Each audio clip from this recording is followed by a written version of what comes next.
Seorang pria tua diam-diam dibawa ke rumah sakit jiwa oleh anak kandungnya sendiri. Tapi sang ayah ternyata tidak pernah benar-benar sakit. Namanya Pak Sarman. Sejak istrinya meninggal, ia lebih sering bicara sendiri dan duduk menatap langit kosong. Anaknya malu lalu memindahkannya diam-diam ke RSJ. Namun saat ia menemukan buku catatan lama sang ayah, semuanya berubah. Apa jadinya kalau seseorang pura-pura sakit hanya agar orang yang ia cintai pulang, dan lebih menyakitkan kalau kita sadar semuanya sudah terlambat? Pak Sarman duduk di ruang tamu gelap, menatap foto anak kecil dalam bingkai kayu usang sambil berbisik lirih. Suara kipas angin tua berdengung pelan menyatu dengan detak jam dinding yang lambat. Dari luar kamar terdengar suara kursi tergeser, tapi tak ada siapa-siapa. Bu Erni memperhatikannya dari dapur, menahan napas di balik tirai tipis. Malam terasa panjang, seolah menolak berlalu. Pagi hari, Reno pulang dari Jakarta dengan wajah lelah, langsung duduk tanpa melepas sepatu. Ia memandang ayahnya yang masih mengenakan pakaian semalam dan menggumam sendiri di sudut ruangan. "Pak, mau sarapan?" tanyanya, tapi tak ada jawaban. Bu Erni hanya menggeleng pelan, menghindari tatapan Reno. Di udara tergantung kalimat yang tak diucapkan. Ini sudah terlalu lama. Reno berjalan ke kamar lamanya dan mendapati dinding masih penuh gambar masa kecilnya bersama adik yang sudah meninggal. Ia menarik napas panjang, membuka jendela, lalu menatap halaman belakang yang kosong. Pak Sarman tiba-tiba berdiri di pintu kamar, menatapnya tanpa berkedip. "Kamu sudah pulang, Nak," ucapnya pada sosok yang tak ada di ruangan. Reno hanya diam, menggenggam gagang pintu dengan erat. Malamnya, Reno bicara empat mata dengan ibunya di dapur kecil yang sempit dan bau kayu lembab. "Ini udah nggak bisa didiemin lagi, Bu," katanya tegas. Bu Erni tak menjawab langsung, hanya menatap teko berisi teh dingin. "Kalau dia tahu, dia pasti hancur," bisiknya akhirnya. Reno menatap ibunya dengan wajah datar, lalu berkata pelan, "Makanya jangan kasih tahu." Esok harinya, mobil hitam dari kota berhenti di depan rumah tanpa suara. Dua pria berjas sederhana turun dan mengangguk pada Reno. Pak Sarman sedang duduk di teras, memandangi burung di langit. Ketika mereka mendekat, ia tersenyum dan berkata, "Akhirnya kamu jemput aku juga, Nak." Reno menoleh, matanya memerah, tapi tak berkata sepatah kata pun. Pak Sarman duduk di bangku ambulans dengan tenang, sambil menggenggam sapu tangan tua yang usang. Bu Erni berdiri di teras sambil menangis diam-diam, menutupi wajah dengan kerudungnya. Reno duduk di depan, tak menoleh sedikit pun ke belakang. Jalanan sepanjang perjalanan kosong seperti sengaja memberi waktu berpikir. Tapi dalam hati Reno, semuanya sudah terlambat. Di ruang pasien, Pak Sarman menatap dinding putih yang kosong lalu berkata, "Di sini bersih ya, kayak waktu adikmu lahir." Perawat Rika yang mencatat data sempat menoleh cepat, bingung dengan ucapannya. Reno memperhatikannya dari balik kaca dengan ekspresi terpecah antara lega dan ragu. Dokter Arwan masuk pelan dan berkata, "Butuh waktu untuk membedakan antara trauma dan delusi." Reno tidak menjawab, hanya mengangguk perlahan. Di ruang konsultasi, Dokter Arwan menyodorkan catatan rekam medis sementara. "Dia tidak agresif, justru terlalu tenang," katanya. Reno menatap kertas itu lalu bertanya, "Apa dia sadar kenapa dia di sini?" Dokter hanya membalas dengan satu kalimat yang menggantung, "Saya rasa dia lebih sadar daripada kita semua." Rino kembali ke rumah malam itu, sendirian. Kamarnya terasa lebih kosong dari sebelumnya. Ia membuka laci meja lamanya dan menemukan surat yang ditulis dengan huruf goyah. Isinya hanya satu kalimat, "Kalau kamu pulang, aku janji nggak usah pura-pura lagi." Surat itu ditandatangani ayahmu yang pura-pura sakit. Keesokan paginya, Reno kembali ke rumah sakit dengan wajah tegang. Ia menemui perawat Rika dan bertanya, "Apa Bapak pernah nulis surat di sini?" Perawat menggeleng. Beliau nggak minta kertas atau pena. Reno memandangi lorong putih itu lama. Di ujung lorong, Pak Sarman sedang duduk sambil tersenyum ke arahnya, seperti tahu apa yang terjadi di rumah. Reno duduk di ruang taman belakang rumah sakit, memperhatikan ayahnya memberi makan burung dengan tangan gemetar tapi penuh perhatian. Pak Sarman terlihat bahagia, seperti sedang berada di taman rumah sendiri.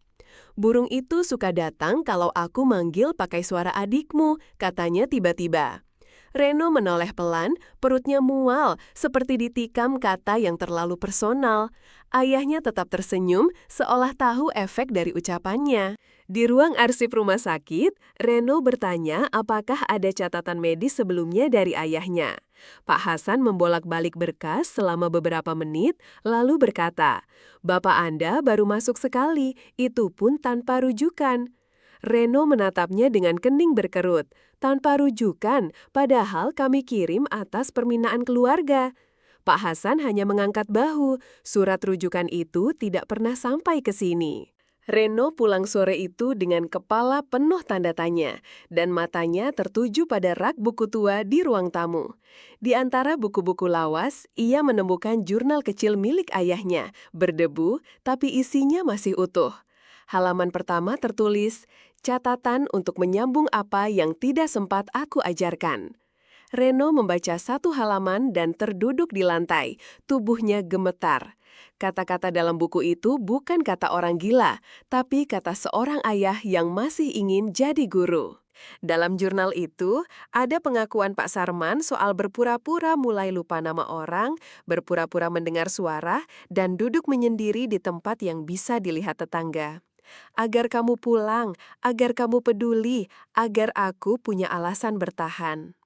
Reno tak sanggup melanjutkan bacaan itu. Ia tutup buku dengan gemetar. Di luar, hujan turun pelan, seperti tahu rahasia mulai terbuka. Dan untuk pertama kalinya, Reno menyesal lebih dalam daripada sebelumnya. Malam itu, Reno kembali ke RS dan duduk diam di samping ayahnya tanpa bicara. Pak Sarman menatapnya sebentar, lalu berkata, "Kalau kamu udah siap, aku bisa sembuh kapan aja." Reno menunduk, menahan tangis yang membeku di tenggorokan. "Kenapa harus begini, Pak?" tanyanya lirih. Jawaban sang ayah cuma satu kalimat, "Karena cuma itu caraku bisa bicara sama kamu lagi." Pagi itu, Reno menemani Pak Sarman duduk di taman belakang rumah sakit, membawa 2 gelas kopi panas dari kantin. Mereka duduk tanpa suara selama 5 menit, hanya menatap burung dan daun-daun yang basah oleh embun. "Kamu ingat waktu kita tanam mangga di belakang rumah?" tanya Pak Sarman. Reno mengangguk pelan, menahan senyum tipis. Itu pertama kalinya mereka bicara kenangan tanpa luka. Di ruang terapi, Dr. Arwan menyarankan agar Reno mengikuti sesi keluarga singkat. Reno ragu, tapi akhirnya duduk di seberang ayahnya, di bawah lampu redup yang terasa terlalu jujur. "Saya bukan marah karena Bapak sakit," katanya. "Saya marah karena Bapak nggak minta tolong dengan cara biasa." Pak Sarman hanya menjawab dengan tatapan lelah tapi lega. Sepulang dari rumah sakit, Rino pergi ke masjid kecil dekat rumah lama dan duduk lama di serambi menghadap langit.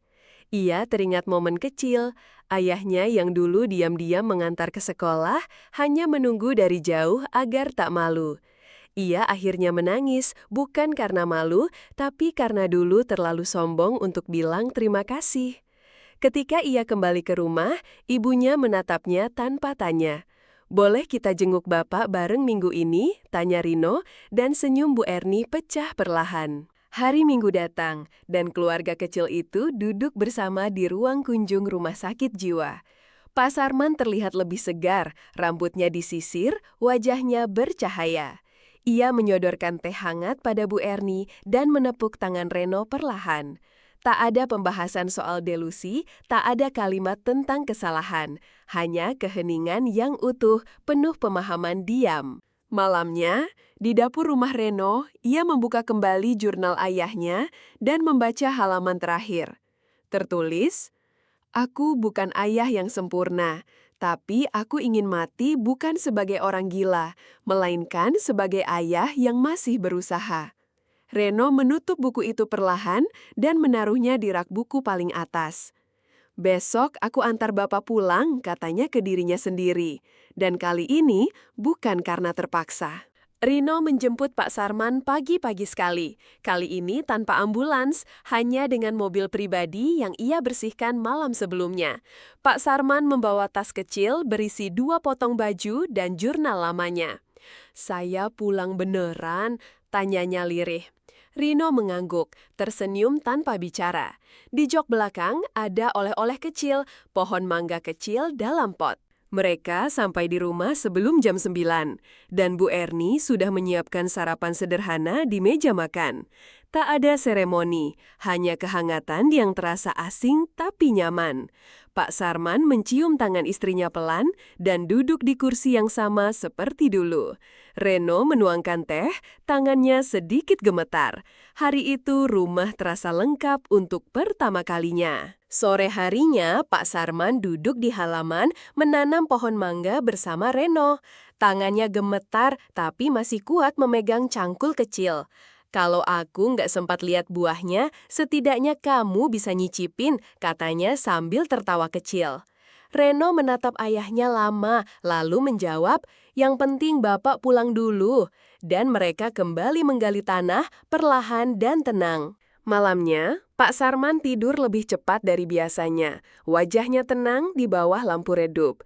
Reno duduk di kursi dekat tempat tidur, membaca jurnal ayahnya untuk terakhir kali.